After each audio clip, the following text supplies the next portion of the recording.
اتنی باتیں خواجہ صاحب نے سنی. جب بے گناہ آدمی کو یہ باتیں سننی پڑتی ہیں پھر دل بڑا ٹوٹتا ہے, پھر بڑی تکلیف ہوتی ہے. حضرت کہنے لگے یارو تمہاری مرضی. شمس الدین تمش کی آواز گونجی, فرمایا جیسے انہوں نے کہا ویسے کیا جائے گا. 3 دن کے لیے عدالت برخاست کر دی جاتی ہے. چیم گوئیاں ہونے لگی, پھبتیاں کسی جانے لگی. تیسرے دن شام کا وعدہ تھا, چوتھے دن عدالت جانا تھا. قطب الدین بختیار کاکی کے پاس لوگ آ کے افسوس کرتے تو آپ بولتے نہیں. یہاں تو لوگ صفائیاں دیتے ہیں, بولتے نہیں. فرماتے یار میں گڈی تے ہاتھ ڈور سجن دے, وہ جینج رکھے میں اونج ہی رہنا ہے, جیسے اس کی مرضی ویسے. جیڑیاں گڈیاں آپ پہ اڈیاں ہو نہ چڑھن اونچائیاں, وہی گڈیاں اونچیاں اڈیاں جڑیاں سائیاں آپ چڑھائیاں. فرمایا ٹھیک ہے جیسے وہ رکھے میں راضی ہوں. اللہ اکبر. تیسرے دن کی مغرب کا وعدہ تھا. جب مغرب کا سورج ڈوب گیا نا, بڑے قافلے اجمیر سے آئے پر معین الدین نہ آیا. وعدہ کیا تھا یار نے آؤں گا دن ڈھلے. وہ خواجہ غلام فرید صاحب رحمۃ اللہ تعالیٰ علیہ فرمایا کرتے تھے نا, کوا کھانے لگا آنکھیں تو کہنے لگے کاغا اے تن سارا ہی کھائیو, میرا چن چن کھائیو ماس, میرے 2 نین نہ کھائیو, مینو پیا ملن دی آس. نے کہا سارا کھا جا, آنکھیں چھوڑ دے. اس نے کہا تھا میں آؤں گا, انتظار لمبا ہو گیا ہے پر میری امید تو نہیں نہ ٹوٹی. مغرب کی اذان ہوئی تو لوگ کہنے لگے لو جی اب بس ہو گئی. خواجہ قطب الدین صاحب نے اللہ اکبر کہہ کے مغرب کی جماعت جب میدان میں کھڑی کی تو اپنی بھی چیخ نکل گئی, آئی نہیں. لیکن جب نماز کا سلام پھیرا تو خواجہ معین الدین صاحب کی 2 رکعتیں ابھی باقی تھیں. خواجہ صاحب پیچھے نماز پڑھ رہے ہیں, سلام پھیرا اور نماز کے بعد جب اٹھے نا تو خواجہ صاحب کے سینے کے سینہ لگا. تو کہا حضرت جی میں شہزادہ تھا, آپ نے کہا تھا خشک روٹی کھانا تو میں نے خشک کی کھائی ہے, آپ نے کہا تھا فاقے کرنا تو میں نے کیے ہیں, آپ نے کہا وطن واپس نہیں جانا تو میں نہیں گیا. حضور اس امتحان کا آپ نے بتایا ہی نہیں تھا, یہ مجھے بتا جاتے اب اس سفید داڑھی سے میں جواب دیتا پھروں. خواجہ معین الدین صاحب نے جھٹکا, پیچھے ہٹ, تو زیادہ عزت والا ہے کہ یوسف زیادہ عزت والا تھا؟ تو زیادہ مقام والا ہے کہ عائشہ زیادہ مقام والی تھی؟ چپ کر, یہ کوئی صوفیاء کا طریقہ ہے؟ چپ کر. عرض کی حضور غلطی ہو گئی, میں پہلے نہیں رویا, تو ملا ہے تو رویا ہو. میں پہلے نہیں تڑپا, میں نے شکوا نہیں, تو ملا ہے. اپنا ہی کو ملے تو دکھ یاد آتے ہیں نا. فرمایا چپ کر, جا سلطان سے کہہ دے سویرے نماز کے بعد عدالت لگا دے. سویرے جب عدالت لگی نا تو خواجہ معین الدین صاحب بازو پکڑا خواجہ قطب صاحب کا, نکلے تو دیکھا لائنیں لگی ہیں, مجمع لگا ہے, آنکھوں میں آنسو آ گئے. کہا حضور آپ کیوں روتے ہیں؟ فرمایا میرا دل تھا لوگ میرے کتب کی شان دیکھنے آئے, یہ کتنے بدبخت ہیں, میرے کتب کی رسوائی دیکھنے آئے. کتنے نالائق ہیں, رسوائی دیکھنے اتنے آئے ہیں, شان دیکھنے آتے ہی نہیں. اللہ اکبر. جب میدان لگا خواجہ صاحب پہنچے, عورت کو کہنے لگی اللہ سے ڈر جا, وقت تھوڑا ہے, تو مر جائے گی. کہنے لگی مجھے داستانیں نہ سنائیں. قاضی صاحب سے کہنے لگے قاضی صاحب آپ حقیقت حال سے آگاہ ہیں, خیال کریں. کہنے لگے خواجہ صاحب دلیلیں نہ دیں, گواہ لائیں, واز نہ کریں.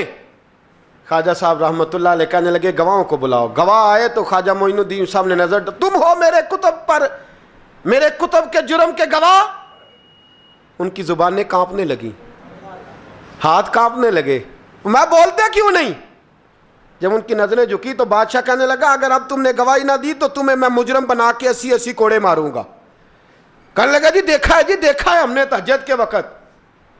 جب سب گواہیاں پوری ہو گئیں, عورت بھی تڑپ رہی ہے, رو رہی ہے, 2 مہینے کا بچہ گود میں ہے. اب بولیے بولیے. علماء ظواہر بھی کھڑے ہیں, حسد کرنے والے جلنے والے بھی کھڑے ہیں, ہندو تو ویسے ہی تالیاں بجا رہے ہیں. اجمیر کا بوڑھا, اور یہ آخری پھیرا تھا خواجہ معین الدین کا دلی میں. اس کے بعد ظاہراً دوبارہ نہیں آئے. اٹھے لاٹھی ٹکاتے ٹکاتے اور میدان کے اندر جا کے نا, بڑے میدان میں مجمع تھا, سر سجدے میں رکھا. کہنے لگے یا اللہ میں ہندوستان مرضی سے نہیں آیا, تیرے رسول کا بھیجا آیا ہوں. پھر اٹھے اور کہنے لگے مولا تیرے نبی کا فرمان ہے کہ میری امت کے علماء بنی اسرائیل کے نبیوں کی طرح ہوں گے. اگر یوسف کے لیے بچہ بول سکتا ہے تو میرے کتب کے لیے بھی بولنا چاہیے. اگر یوسف علیہ السلام کے لیے بول سکتا ہے تو میرا قطب الدین بھی سچا ہے. اس کے لیے پھر اٹھے, اس بی بی کی طرف بڑھے. لوگ کہنے لگے نہ جانے اب کیا ہوگا. جب اجمیر کے بادشاہ نے, عطا رسول نے, ہند الولی نے, امام الاولیاء نے کپڑا کھینچا اور کہنے لگے وہ بچے تو جانتا ہے نا تیرا باپ کون ہے, 2 مہینے کا بچہ. جب نانا بولا تو بی بی کہنے لگی اب کیا کر رہے ہو, بچے بھی کبھی بولے ہیں. میں بی بی چپ کر, ان اللہ علی کل شیء قدیر, میں کمزور رب کا ماننے والا نہیں, قدرتوں والے رب کا ماننے والا ہوں. وہ چاہے تو بچے بھی بولتے ہیں. قرآن کہتا ہے حضرت عیسیٰ بولے تھے انی عبداللہ آتانی الکتاب. مریم بھی تو ولی اللہ تھی, وہ نبی تو نہیں تھی. اگر ولی اللہ بنی اسرائیل کا ہو بچہ بول سکتا ہے, تو اگر ولی اللہ محمد عربی کی امت کا ہو تو بچہ پھر بھی بول سکتا ہے. یوں کپڑا ہٹایا, بچہ بول. 2 مہینے کا بچہ ماں کی گود میں اٹھ کے بیٹھ گیا اور بچہ بول کے کہنے لگا السلام علیکم یا ولی اللہ. جب یہ لفظ ادا کیے تو نعرے لگنے لگے, لوگ رونے لگے. بی بی بے ہوش ہو کے گری, فرمانے لگے مجھے سلام نہ کر, میرے کتب کی بات بتا. کہنے لگا قسم ہے اللہ کی عزت کی, وہ سامنے مجمع جو سردار بیٹھا ہے وہ میرا باپ ہے. قطب الدین تو بے گناہ ہے, قطب الدین تو بے گناہ ہے, میرا باپ تو وہ بیٹھا ہے. یہ قاضی بھی سازش میں شریک ہے. کئی مسلمان خریدے گئے, یہ گواہ خریدے گئے. جب گواہی ہو گئی, بچہ یہ لفظ کہہ کے اللہ اکبر کہتا ہوا پھر چپ کر گیا. خواجہ قطب الدین صاحب کا بازو پکڑا, خواجہ معین الدین صاحب نے مجمع سے باہر نکلے. لوگ کہنے لگے حضور آپ کچھ بولتے نہیں. فرمانے لگے جس نے بولنا تھا وہ بول چکا ہے, جس نے بولنا تھا وہ جو جادو وہ جو سر چڑھ کے بولے. فرمایا تم نے افواہوں پہ نظر رکھی اور میں نے اللہ کی قدرت پہ نظر رکھی. تم نے اس کے کردار کو جھنجھوڑا اور میں نے اس کے کردار کو تعمیر کیا. حضرت سلطان شمس الدین تمش بھی پیچھے دوڑے, کہا حضور کہاں لے جا رہے ہو. فرمایا کتب میرا ہے, میں جمائر ساتھ لے کے جا رہا ہوں. اب میں نے اپنا بچہ تمہارے سپرد, اب میرے پاس رہے گا. تم نے ستایا ہے میری اولاد کو, اب یہ میرے پاس رہے گا, میں نے نہیں تمہیں دینا. لوگ راہیں بچھا کے, نظریں بچھا کے بیٹھ گئے, پاؤں میں گر گئے. کہنے لگے حضور ہمارے لیے نہیں, رسول اللہ کے دین کے لیے, ہمارے لیے نہیں, تعمیر شریعت کے لیے, ادائے سنت کے لیے چھوڑ جائیے. خواجہ صاحب کہنے لگے قطب الدین جا, تجھے چھوڑ کے جاتا ہوں, اب قیامت تک کوئی تیری رسوائی کی جرت نہیں کر سکے گا.